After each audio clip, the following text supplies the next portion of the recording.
Ready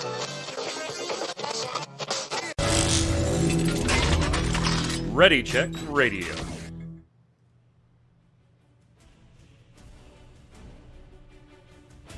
Stand by as we get ready to serve up all your news this week in the world of gaming. Welcome to Gaming Gumbo.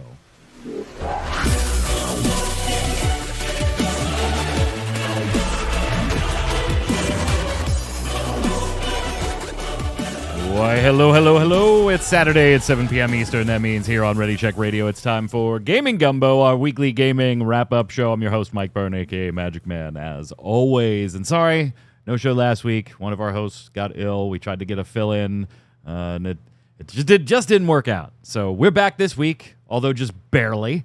We'll talk about that in a second, too. And programming note, no show next week. So, yeah, I'll be in North Carolina at Final Fantasy Trading Card Games Materia Cup at Game Theory in Raleigh, North Carolina. So if you're in the area, stop by and say hi. If you're watching on YouTube or listening on audio platforms, Audible, iTunes, wherever, we appreciate it. Thank you so much. Give it a like, a thumbs up, a subscribe, turn on those notifications, leave a comment, and tell your friends.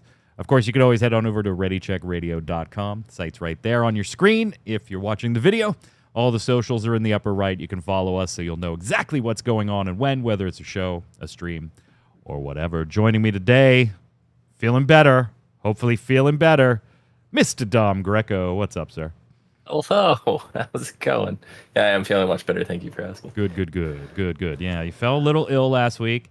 We kept trying to ping Noob Fridge. To be fair, Flynn did offer to fill in, too. But as you'll see, one of our topics would have been a little bit, you got 10 pages of shit to go through before the show starts in 2 hours. So couldn't reach Noob Fridge, so we canceled. We're back this week. Dom feeling better. We're ready to talk about it. Also on the line, resident artist of Ready Check Radio, Yod. What's up, sir?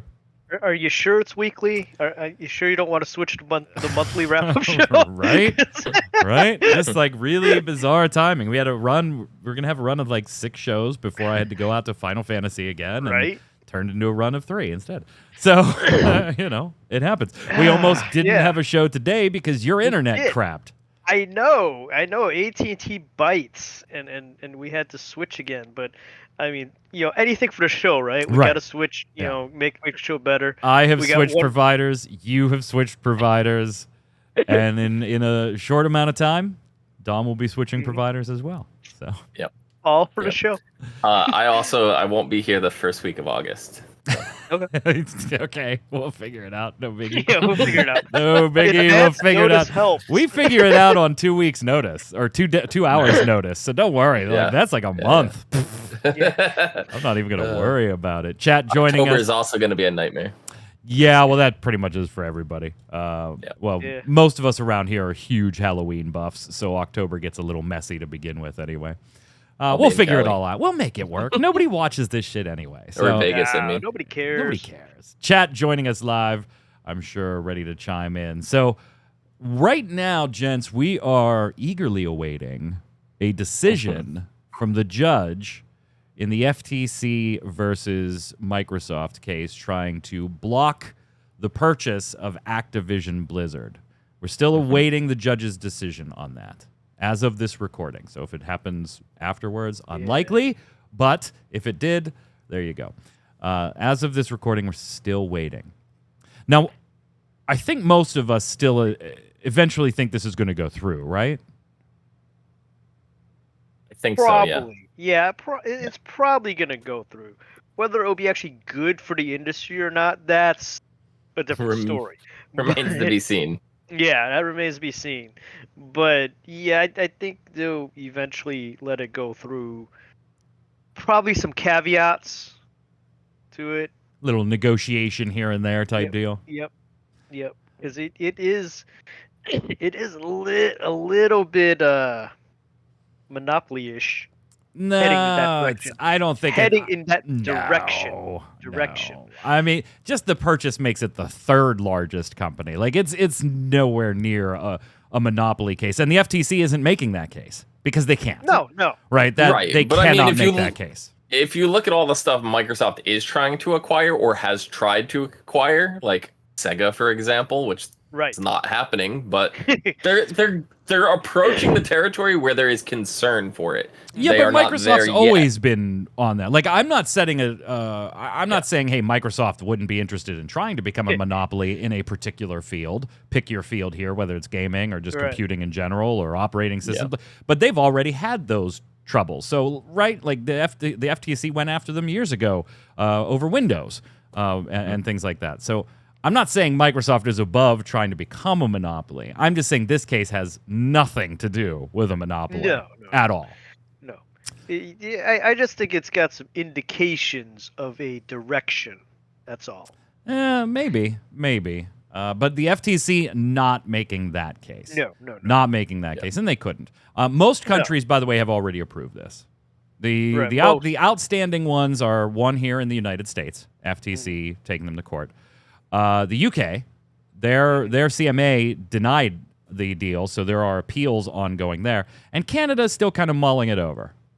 They're still kind of mulling it over. Right. They've got their own questions. They haven't like formally denied them yet, but they've got their own questions, which they made clear in the U.S. courts because Activision tried to maybe misportray everybody's opinions on this whole thing, and Canada said, "Hold my Fosters."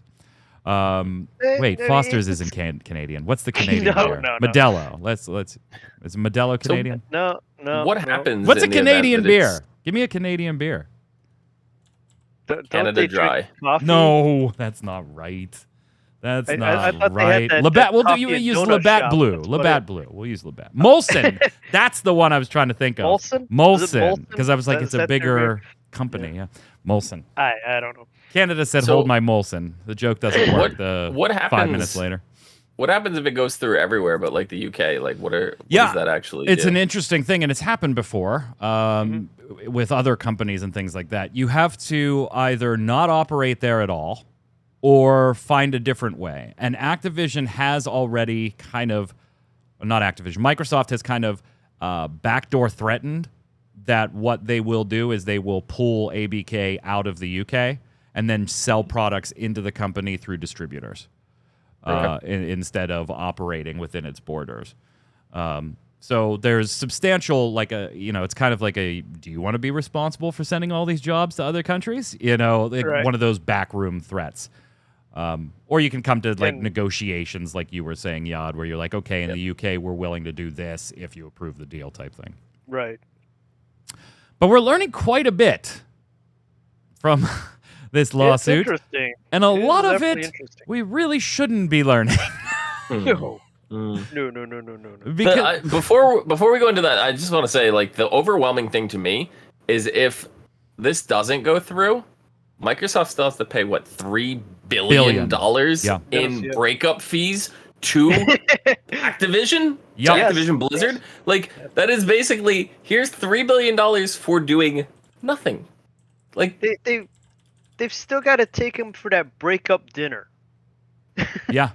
That really expensive breakup dinner where it's very public so that they won't make a scene. it blows my mind. Yep. It blows my mind. This is the way contracts work. They It's put billion. $3 billion contract. with a B, Billion. with a B Mhm. on the table if the deal falls Yep. through.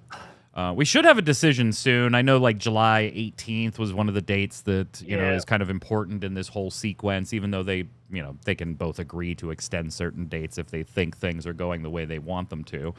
Right. But we should have a decision here soon. And then, of course, if it's not in Microsoft's favor, I'm sure that there will be an appeal process that will lengthen this even more. But yeah, there are potential ramifications for the deal not going through or not going through on a certain timeline that Microsoft could be shelling out some money for no reason, which I'm sure makes Bobby Kotick very happy. With his little grin there. But yeah, so here's one thing that I don't like. In all the reporting, there have been, most of your mainstream news outlets have just been kind of recapping what's going on. Could we please stop on YouTube content creators calling everything a bombshell? This changes the landscape of this suit. Honestly, there was one thing in this entire spill of information that surprised me in any way. The rest of it, I was like, yeah, it's interesting to hear the quiet part out loud, but that's what I assumed would have been going on in the background anyway. Would you call it the bombshell? Though? No, I still wouldn't. I would say, Okay. that's pretty damning to your case. That's pretty damning to your case. Okay. Day one, when Microsoft reveals, we have an email from Jim Ryan to other Sony executives when the stuff was announced, when the potential purchase was announced, where the other executive is saying, hey, they could make Call of Duty exclusive, and Jim Ryan says, I am not worried about Call of Duty becoming exclusive at all. That's not what this play is for. This play is for mobile and for cloud. We're totally fine. And then months later, when they start fighting it out in courts all over the world, Sony's number one argument becomes, they're going to make Call of Duty exclusive, and that's too big for them to do so. Right. It kind of cripples your case when you open up that way. When you open up that way. A little bit. Yeah, just a little bit. I mean, yeah, I don't think the Call of Duty play was a good play. I mean, Call of Duty is a big moneymaker. Oh, no doubt. Yeah. And we learned in this suit it makes 2 times more money on PlayStation than it does on Xbox. So every incentive for Microsoft to want to keep it there. Right. I mean, well, the other thing is you force people to play Call of Duty on Xbox, and then people buy Xboxes instead of PlayStations. Well, that would be the theory, but that's never what happens, right? That it just isn't, or they would have done certain things with certain titles a long time ago. Right. There are certain things that move. Nintendo has a lock on this, and Dom, you can probably speak to this better. Nintendo does have an absolute lock on that concept. They don't put Mario on anything. They don't put Metroid on anything. They don't put Zelda on anything. There's no PC legal PC ports. There's no ports to other consoles. You want to play these marquee Nintendo titles, you buy a Switch or whatever our console is at the moment, and that's it, period. They have this on lock. If the other companies could have gotten away with it too, they would have done it already. They would have been doing it for years. So there is the problem that I see with the games you mentioned is they started at Nintendo. Those were first proprietary Nintendo titles to begin with. Oh yeah, no doubt. Yeah, they're all internal. It's all first party. Right. It's all it's all first party. In this case, they're making a title first party as opposed to by purchasing it. But it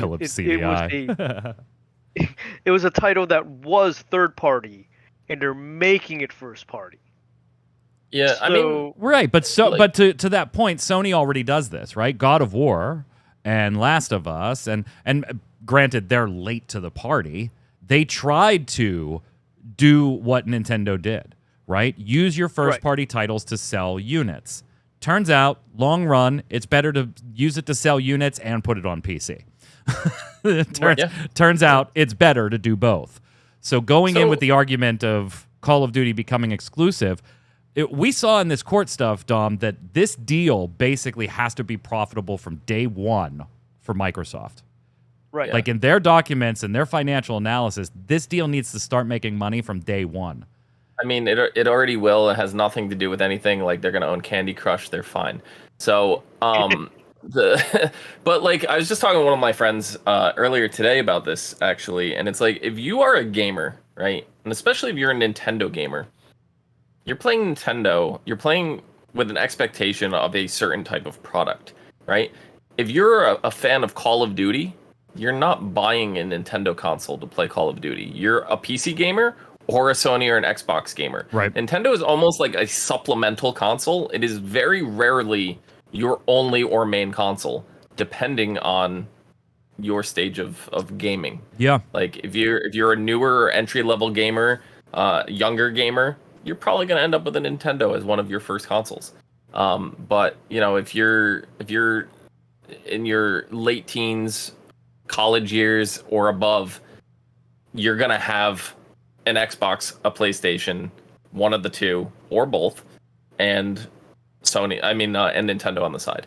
It's just that's what it's gonna be. or you're a PC gamer with a Nintendo console. Nintendo is just it's in this weird state. It's your supplemental console. It is not the main thing. Like you even look at like I think there's an argument in here specifically toward Call of Duty and Nintendo where you have to basically create the game from the ground up. Yeah. Is it even the same game at that point? And we because found Nintendo out in this stuff that Bobby Kotick like views that as one of his biggest mistakes, like viewing the Nintendo Switch as just this, lesser piece of equipment, and so not putting Call of Duty on there as early as they did and finding out, holy shit, we make a ton of money if we put this thing on the Nintendo Switch, which they have.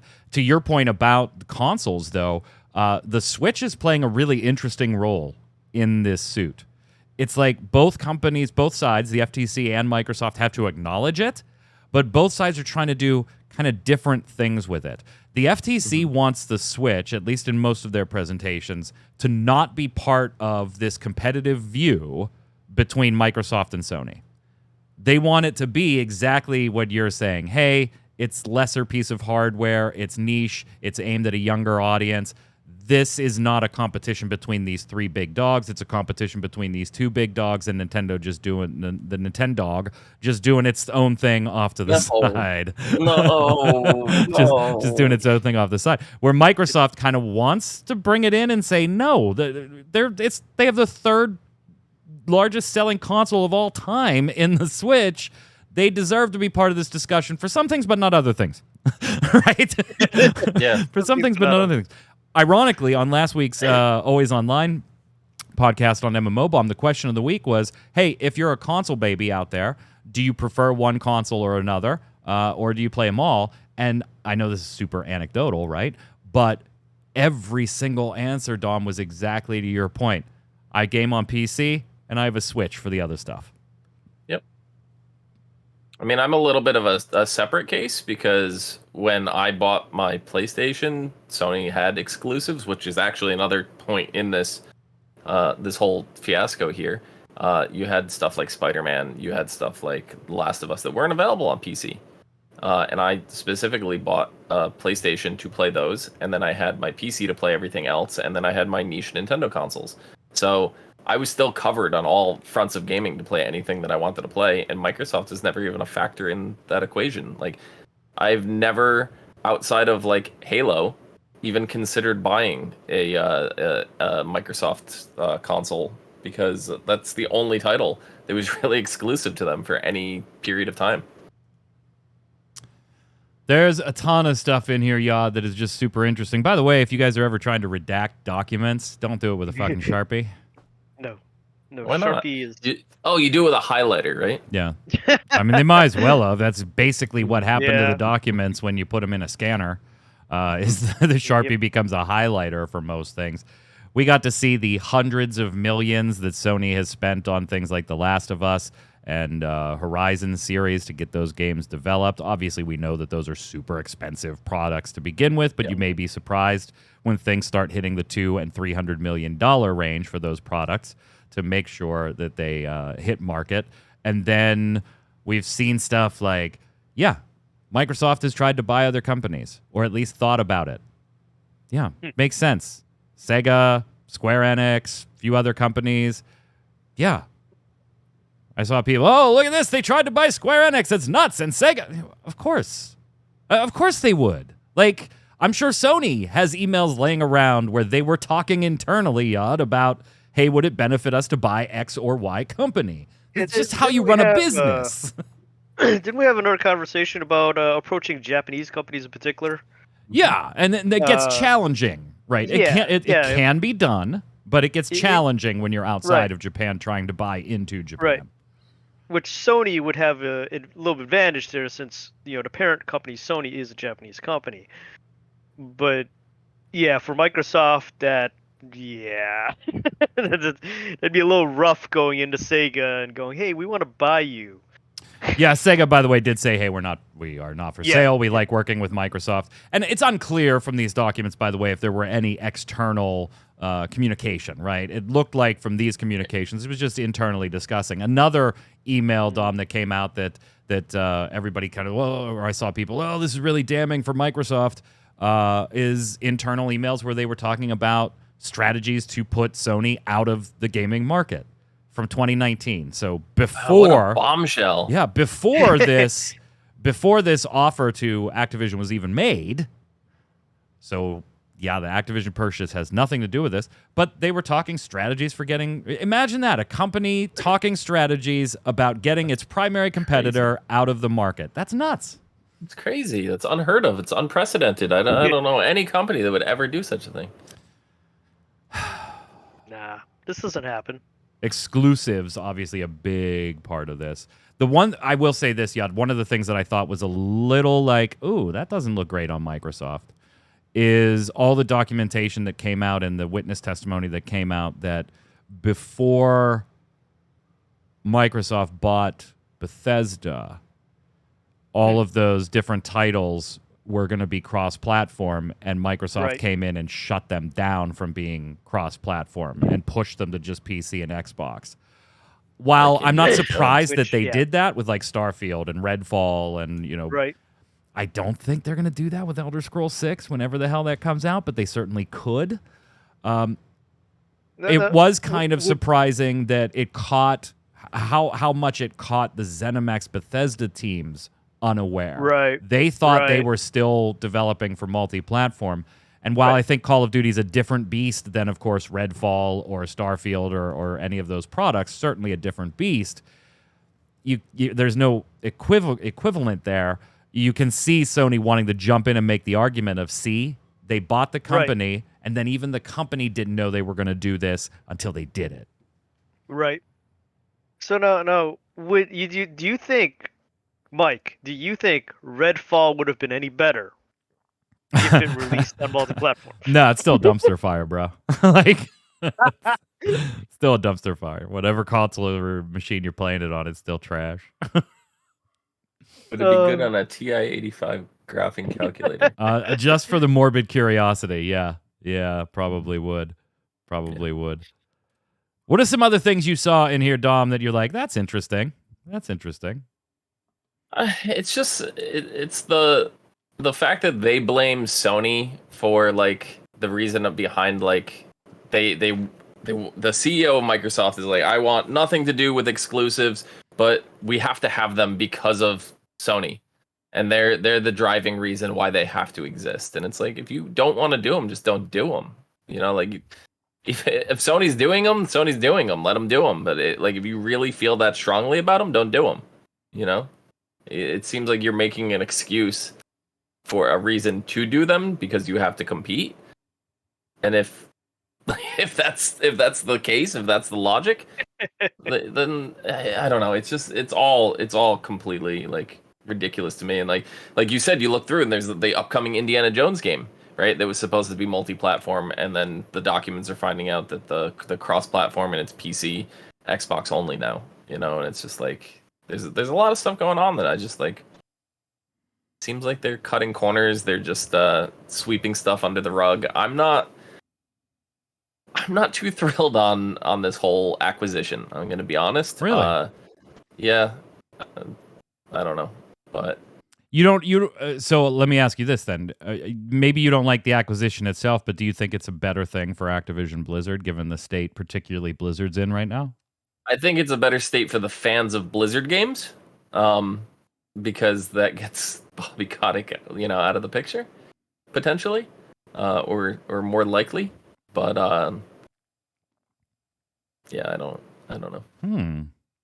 Yad, what are you seeing in all of the shenanigans? The exclusives thing is very interesting, and that's one of the things that I was kind of interested in too. Because back in the day when I used to play Warcraft, I played it on a Mac. Right. I didn't have all this PC stuff I have back here. I had a giant Mac tower, and the wife, before she was my wife, she was playing on a PC. She used to say, "You to Mac, you to Mac, you to Mac, Daddy." But she was playing on her PC stuff, and I was playing on Macs, and we could play seamlessly. And that was one of the things about Blizzard back in the day, was that all the that's a terrible pun, but was that. Yeah, there's cross-platform stuff like that we're arguing these days between PlayStation and Xbox and Right. stuff like that. But since it's Microsoft, we also have to kind of look at PC as in Windows machines and Macs. Mm. Because with the latest Diablo 4, you can't play that on a Mac. No, not yet. Pissing a bunch of people off too, by the way. Right, which that was the thing back then. It was Like Whoopi. so seamless. Other games Whoopi you could Goldberg, play yeah. on both OSs. Yeah, there's that one that's pissed off. But, I mean, it used to be so seamless that they programmed for both of them, and it was. And I mean, I suppose part of it has to do with the fact that Macs are doing silicon chip Macs now, and they're a little bit of different architecture and all that stuff. But that used to be one of the things. So seeing how Diablo 4 was released makes me kind of wonder: are they already tweaking, their schedules and stuff? Where it's like, okay, we're just gonna start phasing out other things and just develop for a Windows Xbox platform. Yeah. I liked all the Game Pass information that's been coming out of here. Like, Sony, not a fan of like trying to match the type of service that Game Pass does, trying to put on the argument of, Game Pass is absolutely cannibalizing sales, which we all said, how is this going to be long-term profitable, right? Like, right. And games not selling well as well as they could because they're on Game Pass. But then you have the flip side of that where you have developers, primarily smaller developers or mid-range developers, not typically like your AAA big dogs, right? Mm-hmm. Where they say, hey, man, the Game Pass has done wonders for us, including like Football Manager, right?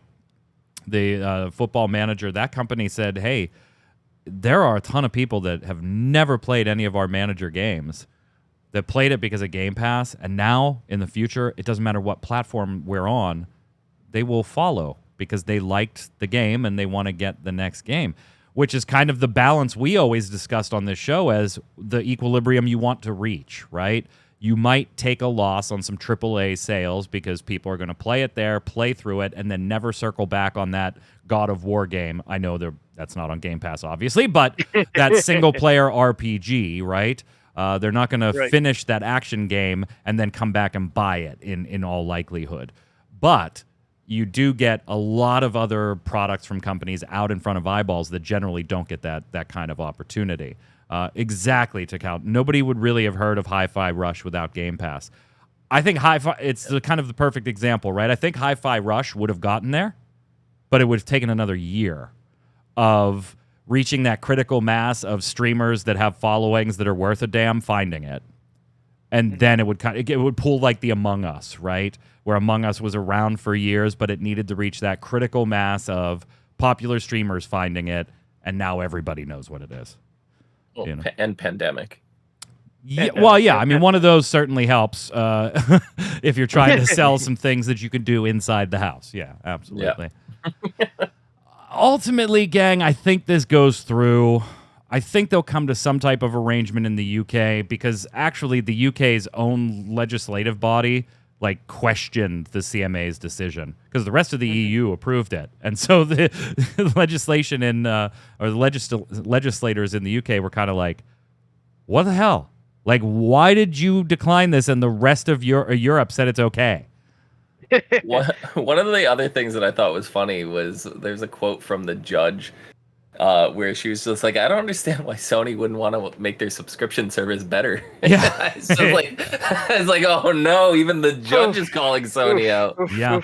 The judge had some interesting quips and questions there and here and there. I mean, there was some funniness about that Thor game and stuff like that.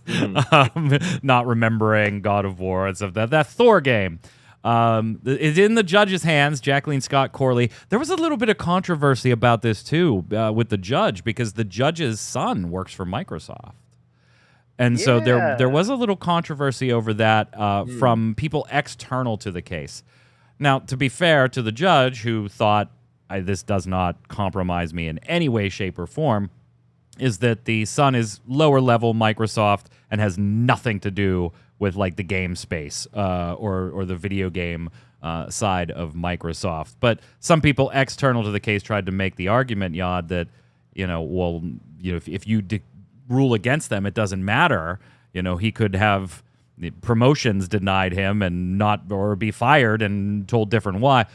However, I got to assume that both parties were okay with it because both the FTC and Microsoft, nobody objected in formal court to have the judge either recuse or reconsider. Right. Yeah. I mean, in well, Sony's not in court. You got to be careful here. Takal saying not an issue. Sony would have brought that up ASAP if they cared. Sony's not in court. Yeah. This is the FTC against Microsoft. Right. Sony's and I've seen that, by the way. Some people trying to paint the FTC as doing Sony's job here. If they are, they're horrible at it. They are horrible at it. Horrible at it. But yeah, I mean the FTC, not Sony in this case, but the FTC certainly would have the most gripe to potentially bring that up, and they did not. Right. They did not. And I mean, I can see that coming up as an issue if they were worried about that, because I mean, yeah, you're working for the company that's being decided upon, and if the case doesn't go your way, and the person is in your company, there could be like you said, promotions denied and all that stuff. But if both parties are confident that that's not going to happen, that they can separate one from the other, then both parties are okay with it. It also go the other way though. Like if it goes through, the person could be given promotions. Right. There could be that problem as well. Yeah, I'm one of those guys that's like, particularly if you're a judge, right? Like if I got elected to be the magistrate here in my area, like I would just go out of I do this on MMO Bomb, and that's this stuff nobody cares about, video games and shit like that, right? But it's like I go out of the way to just avoid even the appearance of impropriety, or bias. And like if I was the judge, although you do have to argue that like you're talking about Sony, Microsoft, Activision, Blizzard, like that's what probably about 16 to 20% of the workforce in the United States works for those companies. So, but yeah, I am very big. Maybe she should have recused. Apparently it's not a problem with either party. The judge does have the case. Activision Blizzard and Microsoft agreed to terminate the deal if it's not done by July 18th. That's in 10 days. The judge said, I might not have a decision on the injunction by then, but I'm mindful of that date. Mm-hmm. I know a lot of people reporting on that date. Trust me, if Microsoft and Activision think things are going to go the way they want them to go, if they need to sign an addendum to back that date out a little bit, they will 100% do it. Oh, probably. Yeah. The only thing that might put that in jeopardy is if Activision thinks it won't go through, because then they'll try to get that $3 billion, right? Be less inclined to give Microsoft the additional time for appeals and things like that. Oh, we also learned that Kotick was like negotiating things in the background, which people thought was surprising, and I was like, he still runs the company. Yeah. If it doesn't get purchased, he's still got to make sure he's in a good spot. Like, I don't like the guy, but I can't fault him for trying to do deals behind Microsoft's back. Microsoft doesn't own him yet. Right. It's got to be business as usual until the ink dries on that signature. Takal saying most people are saying the 12th. I mean, yeah, that seems about right. Monday, Tuesday of next week, something like that.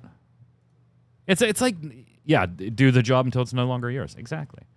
I would think that the judge will have a decision by the 18th. This has been in the judge's hand for a week now. I don't think the date really is going to impact things here. Well, got to wait for all those bribes to come in, I feel like the judge already has a decision, but like is just crossing the T's and dotting the I's. Oh, yeah. You know what I mean? Think the judge gave both parties the business on certain things. Yeah. Absolutely. Asked some good questions. Other people were making a big deal out of one of the things where the FTC lawyer said something about this being harmful to Sony, and the judge retorting with, I don't care about Sony. I'm talking about being unfair or harsh to consumers. And people were like, see, they're doing the FTC is doing Sony's work.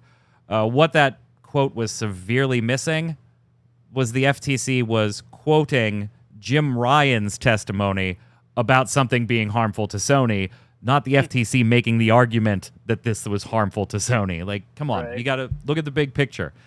The redactions are horrible. You have the ability to look at the big picture. You're not missing anything. Are you sure? Are you sure? Those redactions might not sure? have been in Sharpie. Right. It could have been something else. Hey, before we head on to just some miscellaneous news, Baldur's Gate 3 moved up its release date. How sweet you don't hear is that very often. that, Tom? You don't hear that very often, especially recently, where people are still using COVID as an excuse for things being delayed. So hearing something get bumped earlier is a pleasant surprise. I believe console is pushed back though, and so it's weird. Like they moved it up to get the hell away from Starfield. Like they don't want anything to do with Starfield, so they jumped it up from August 31st to August 3rd. But then ironically had to delay the PlayStation 5 a week off of its original release date, so that'll come out the week of September 6th, the week Starfield comes out. So that'll be a little weird.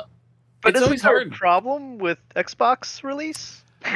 I mean, I don't even think it's they're having problems with the Xbox version, particularly with the multiplayer components. And they've literally said, that, if we actually get this to Xbox, we may have to make some serious compromises to get it on there. It's because they do split screen co-op, and it's not working well on the Series S, the cheaper unit. And the contracts apparently say that for both the X and the S, the options to play have to be exactly the same. Exactly. Which means if they can't do it on the S, they can't do it on the X. Yup. So that is one of the problems when you have such a lower tier machine for a cheaper price. It's always frustrating too when you have two titles that like people are both looking forward to, that like you want to release and you want to get in people's hands. You don't want to get it out too soon. You want to make sure you have enough time to get it polished and all that, and then it's like, it drops on the same date as something else. Like outside of gaming, like I've been a huge fan of the Saw franchise, and Saw 10 is coming out this year. It's going to be October 27th. It's coming out, which just so happens to now be the same release date as the Five Nights at Freddy's movie. And it's like, that's frustrating, but I'm going to go see both, so I don't care. I saw Indiana Jones last week. How was that? Why? It's an average action movie, which, my son and I that saw it, we walked out and we were like, it's not like this glorious send-off for Harrison Ford that you probably want as an Indiana Jones fan and as much as I want, but you're kind of like, you know what? That is the fourth best Indiana Jones movie, and it is still 8 movies ahead of Kingdom of the Crystal Skull. There are 8 non-Indiana Jones movies in my top 13 Indiana Jones movies from 5 through 13, from 5 through 12. Wow. It was all right. It was all right. I didn't hate Crystal Skull until the CGI monkeys were swinging from the trees. That's the moment I shut my brain off, and it didn't get better from there on. So, now I got to go rewatch it. I love Indiana Jones. I must have blanked out the CGI monkeys. Oh yeah. When Shia LaBeouf catches up to trucks driving through the jungle by swinging on vines, Tarzan style. It's just I don't remember that part. Cinematic masterpiece. I took my boys to see that when it came out, Kingdom of the Crystal Skull, in the theater. My daughter was too young; she didn't care yet. My boys were like 7 and 10 or 6 and 9, something like that, and they had seen Indiana Jones, right? And so I took them, and they're excited. I'm excited, right? It's the first Indiana Jones movie since Last Crusade, man. And we go and see it, and we're walking out of the theater. My boy's very young, right? 9, 6, something like that.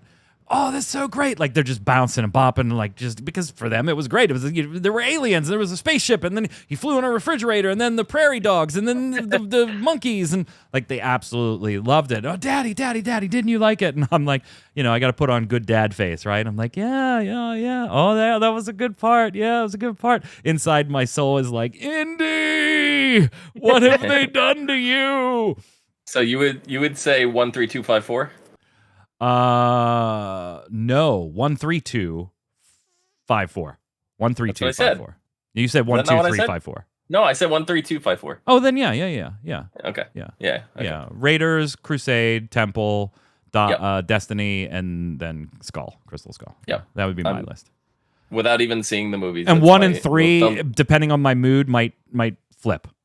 Yeah, I actually agree with that too. But without even seeing the most recent, the Dial of Destiny, I agree with that order. So. Last Crusade is my top. Hey, I'm not going to fault you for that. I'm not going to. There's some great lines in that one. There's some great lines in that one. You left just when you were becoming interesting. It's one of my favorite lines. I suddenly remembered my Charlemagne. But so fast forward, my wife and kids are in Florida, except for my oldest boy, Michael, for the last 2 weeks with my in-laws. And he shoots the whip guy in Raiders. And he did that because he was sick on film that day. Yeah. So that was not part of the script. He shoots the sword guy, yeah. Harrison Ford was ill. And so he just shot the guy, and they were like, keep it! We're doing it! Yeah. Harrison Ford actually asked ahead of time. He was like, can I just shoot the guy? And they were like, yeah, sure, let's give it a whirl. The guy was pissed, though. Yeah, he was really pissed because he had a whole choreographed sword fight scene there. So my oldest son is like, yeah, we'll go see it. And I said, man, you liked Crystal Skull? And he was like, hey, I was young. I didn't know any better. I have since watched it. It's not good. It's not good. I'm like, yeah, it's not. Anyway, some miscellaneous gaming news, gaming related. It has been found, gentlemen, Magic the Gathering releasing the Lord of the Rings collaboration set with a single version of a special serialized The One Ring card. It was found. There's still a bounty. Somebody trying to grab it for about $2 million. We don't know if it'll actually be sold at any point yet. We don't know yet. I would sell that faster than you knew. Oh yeah. They would be like, who found it? And I would have been sitting there in my Scrooge McDuck money, like, I don't know who found it. Like, it already would have been sold. They sent it to PSA, had it graded and sealed immediately. Came across as mint 9. Sometimes you can't do anything about certain things.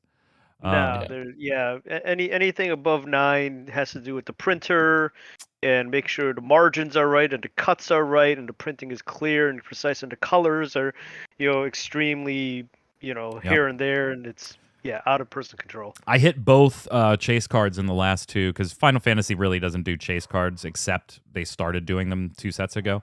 I hit both just through random pools. Like I did not overspend go chasing them. I spent what I normally spend on booster boxes for each set. And I pulled both, sent them both, got them graded, PSA, both came back 10. Super happy. Nice. Super happy. Yeah. That's perfect 10. Dom, do you keep this and just hold on to it, or do you cash out for $2 million? Like, there's only one. The value's just going to go up, right? Right. That's the tricky part because it's like I don't play Magic and I don't. I'm not a collector of like Lord of the Rings or anything like that. I'm a fan, but not a collector. So it's like it's one of those things where if I just happen to buy a booster and I stumble across it, I'd kind of want the money quickly because you don't necessarily know how long it would stay at that price. But then it always risks going up in value. And then you kind of kick yourself if it goes from like 2 to 10, in the matter of a year or two. So it's tricky. What about you, Yod? You cash out $2 million, take that instant payday. You could do a lot with $2 million, man. Cash out, because as an avid collector of stuff, unless you're that uber rich person already, this type of collectible is not something to keep in your collection. Yeah. Another thing would also be security, because eventually someone's going to find out that you're the one with it. Yeah, and at Zach $2 million, in chat. Hi, Zach. How are you, my friend? Good to see you. Literally gave my exact answer. Give me that $2 million, and you know what? 500,000 of that immediately is just going into investments that'll be infinitely more profitable percentage-wise over the short term than trying to hold out for the price to go up. I think. Put your investments in Blizzard Activision. Oh yeah, they're doing swimmingly. Little late for that, my friend. Those stockholders are about to be paid out if this goes through, though. Oof. Yeah. We're also getting a new football game that is not by EA. Not by EA. Saber Interactive, making a football game, kind of in the vein of its NBA Playground series, so very arcadey, not quite a Blitz, but there is some Blitz type stuff there, if you remember Blitz from back in the days. Colin Kaepernick going to be on the game's cover of the game. And it won't have the teams, but it is licensed with the NFLPA, so they can use player names. So they can use, but you can't be a Pittsburgh Steeler, but you could be Ben Roethlisberger, for instance, if they decide to license that name. Mm-hmm. So, yeah, I mean, it's nice, but it doesn't really compete with Madden, though, in my book. And I think that's what everybody wants, right? A football game that competes or is better than Madden to force evolution there, right, Dom? Yeah. I mean, not a big sports fan, so I'd rather have a game with like Ted Lasso on it than Yeah, Madden definitely needs a true competitor. Remember the 2K games? Man, 2K and 2K1 on the Dreamcast. Man, don't even look at Madden. Oh. I was all about those Sega NHL games. Oh, yeah, well, the 2K, yeah, that's the 2K series. Yeah. NHL on the Dreamcast, man. Oh, the days. Nothing beats Super Tecmo Bowl. Yeah, a lot. I think a lot does. Football game. I think a lot does. No, that is the best football game. Super Tecmo Bowl. My Dreamcast is Tazeb saying their Dreamcast is plugged in. Mine is not plugged in, but it is in my living room. It's right on top of the shelf. What about just baseball on NES? Oh God, that was amazing. Yeah. Yep, you could build your own players. You can make your own team. Hey, lots of riots and stuff going on in France, and obviously condolences to the entire situation there. Hope everybody is staying safe. And right during TwitchCon Paris too. Yeah. Got my invite to there from TwitchCon. I was like, no. Why do I bring this up? Obviously, I hope the situation settles down and justice is served in the reasons behind all of this, which we're not going to go into on this show. However, I'm going to bring it up here because French President Macron blamed the riots on a number of things, including parents for not keeping their children away from the riots, social networks playing a part by inflaming tensions and being used to organize protesters. And the coup de grace here was blaming video games. He said there is a feeling and there's translations here, so bear with me, it may not be an exact quote. There is a feeling some are living on the streets like in the video games that have intoxicated them. Are you sure we didn't just travel back in time to the 90s? Because I could swear we heard this before.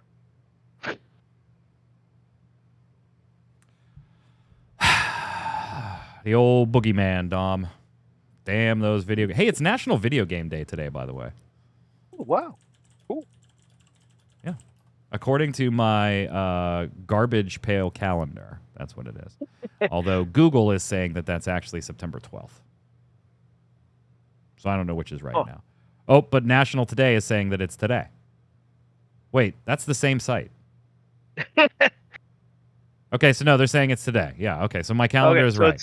It's today. Happy National Video Game Day, everybody. Happy National Video Game Day. Blame anyone and anything but yourself. Exactly, Troy. Yeah, I like that. So Yod added this to the show notes, and usually I put a little blurb about, hey, this is why I want to talk about this on the show, and then there's a link to resources that the host can go look at, form opinions on things, and come back. I don't tell them exactly, we're going to talk about this, then I'm going to say this, then I'm going to ask this. It's just, boom.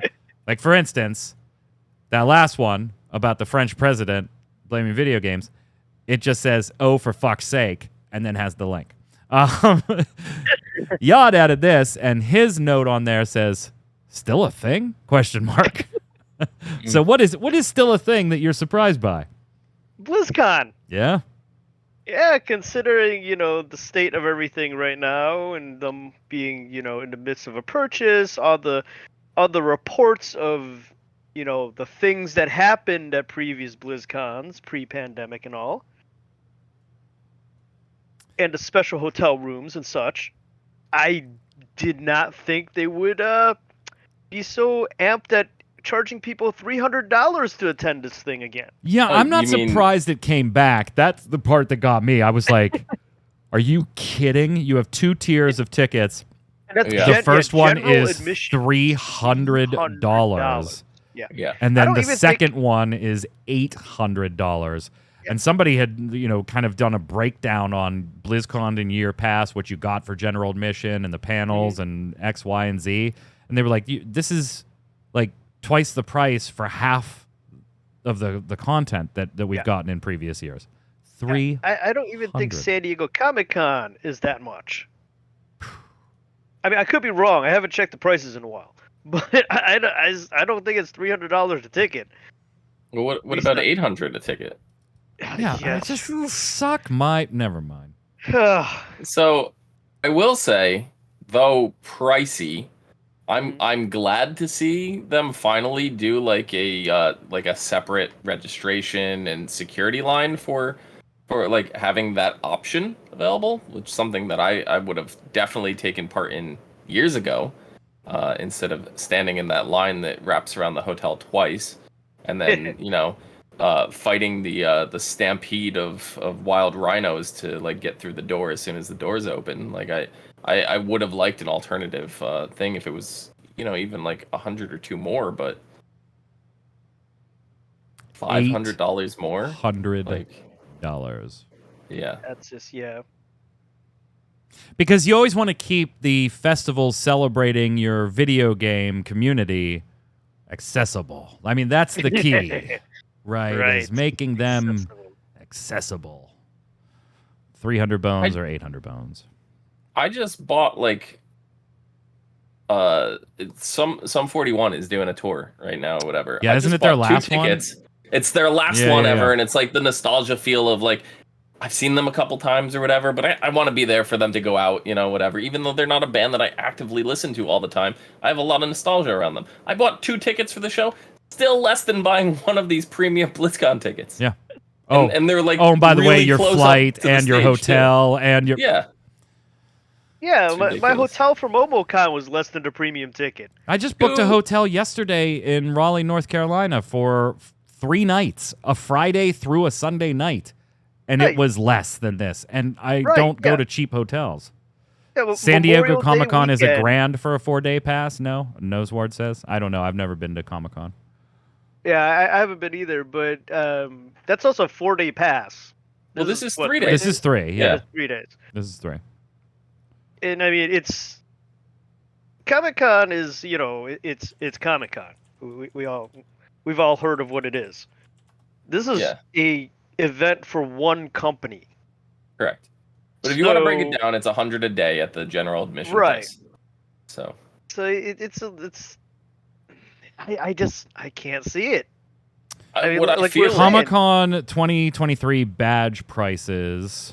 Yeah. For single night adults ranged anywhere from $55 to $75 per night. The preview night was $55. The Thursday, Friday, Saturday were $75.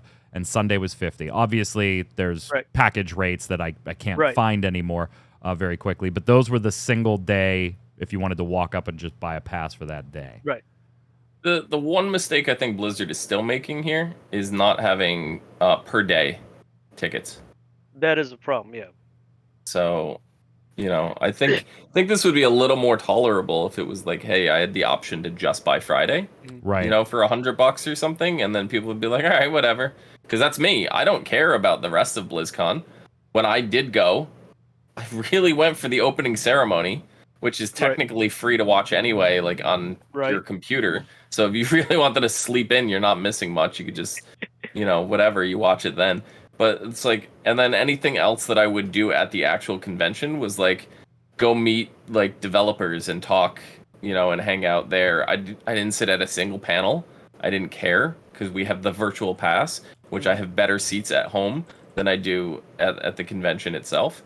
Or if it was like little games like they would have at the Dark Moon Fair where it's like, hey, try to win these prizes. And that stuff was fun. Go stand in the little booth where they blow the tickets around at you, and you got to catch as many things as you can and stuff them in your shirt and like that stuff was fun. I didn't care about any of the rest of it, and I really only ever went for the people, which I looked at these prices because I'm gonna be in Vegas/California like a week prior to this, and I was trying to figure out if it's worth it to stay like an extra week down to even like go hang out and look. And I'm like, for $300 for entrance, like number one, I'm not even entertaining the fact to go inside. I don't care that much about Blizzard anymore, but like, who's going? Am I gonna like even have the opportunity to meet anyone? I'm looking at it and I go, I don't even want to be involved in this. Like, I just don't care anymore. Yeah, I remember back in the day when we were doing Game Breaker, it got us a pass for Q and I to do the virtual con, and we got a little box of presents and stuff from the con, and we hooked up the computer to the TV, and we had 2 other computers off to the side, and we're doing reporting and stuff on the different events as we were switching through all the different panel rooms and the events and all that stuff, and it was free, I think, for the virtual pass mostly, or it was like maybe $25, I want to say. Yeah. And like you said, better seats. Nosword says the other thing about conventions is that if they sell at a cheaper price, they tend to oversell. Then you have a shit show like Anime Expo. Would be the price maybe be a deterrent, but also making up for the loss of numbers. Yeah, well, no doubt. But... No, Anime Expo is gonna be massive no matter what. Even pre-pandemic, Anime Expo was the largest anime con in the United States. It was the 3rd largest convention overall. So yeah, that's gonna be a shit show. It's gonna be packed no matter what price they set it at. What if you set the tickets for $2,500? And Anime Expo is actually more expensive than Comic-Con, apparently. Mm-hmm. Is that one day Expo Saturday or Sunday pass $80, one day Monday $70, one day Tuesday $50. Expo is where all the anime companies that are going to be airing anything in America make their announcements. Oh, you're an anime company. Finishing off, we've had a lot of fun at Lord of the Rings Gollum's expense on this show. Awful lot of fun with that game for the last year. It's been good, but I honestly, Dom, can't say, while I could predictably forecast this was going to be a bad game, I did not think it was going to kill the company. And it basically has. The company is not gone. Daedalic Entertainment still exists. Kind of. They were actually working on another Lord of the Rings game. No surprises here. Spoiler, that's canceled. Spoiler, that's canceled. And they're actually reorganizing the entire company. The entire company. They're cutting some positions, and it's going to try to support those people, but they are no longer going to make games. They're now going to become a publisher instead, which they already had partnership agreements to publish some other things. So, and they say that they're working on 8 promising releases set for the next financial year. But from the company here, that a difficult break, but also a new beginning in the already long history of Daedalic Entertainment. The follow-up will be discontinued, and they become a publisher only. Yeah. My precious. Not very surprised. Not very surprised. I'm surprised it hit that hard. Well, when you start locking lore for your game and like correct time period or like vocals, like audio of the correct language being spoken for like the elves and stuff in the game behind what edition you buy, that starts becoming a problem. That makes it even worse than the gameplay itself. So I didn't know about that part. Oh yeah. Hey, sad news before we head over to Games of the Week here. Beyond Good and Evil 2 creative director Emile Morel died. 40 years old. Passed away. This died suddenly, shocking the game industry. We don't really have a lot of details on why. Initially reported on IGN. Was working on Beyond Good and Evil 2. What impact that'll have to that absolutely cursed project remains to be seen. I still would like that game to come out, but yeah. no official announcement from Ubisoft on the cause of death. So condolences to Mr. Morel and family and everybody, friends on the Beyond Good and Evil 2 team. Let's go do Games of the Week.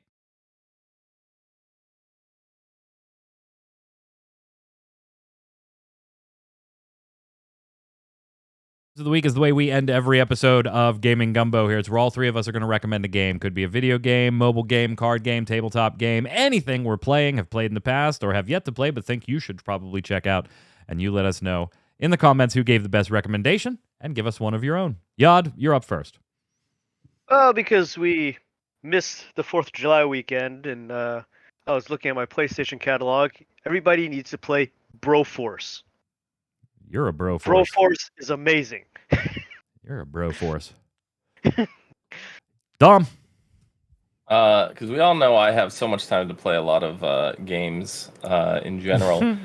One, I'll go to one that I've recommended previously, which is Hunt Showdown.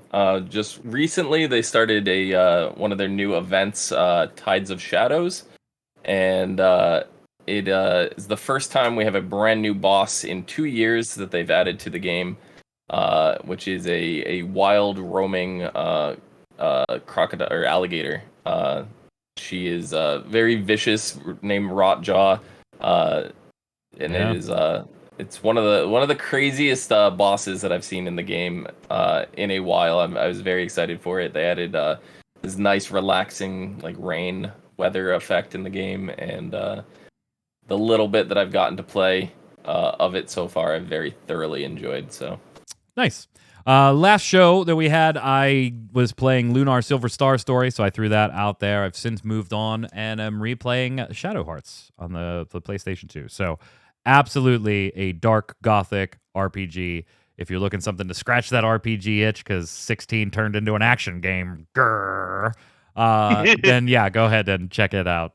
I think you'll be delightfully impressed if you haven't played it before. That's going to do it for us here today. No Torchwick after the show. Tarkoth will stream later tonight. And remember, no Torchwick or Gaming Gumbo next Saturday. Both of us will be in North Carolina at the Square Enix Materia Cup for Final Fantasy TCG. We will have Relic Grind and all the other streams as normal, just Saturday. So stay tuned for Tark later tonight. Until next time, Yod, where can everybody find you? Yad Artworks on all the socials, and whenever we come back on the show, here on Gaming Gumbo. Dom. You can find me down here at It's Zista. I'm Mike Byrne. You can follow me right there at MagicMan1, but more importantly, follow at RC Radio, so you'll know every time we're going live with a podcast stream, Final Fantasy TCG, or just hanging out. Until next time, stay safe. See you on the servers.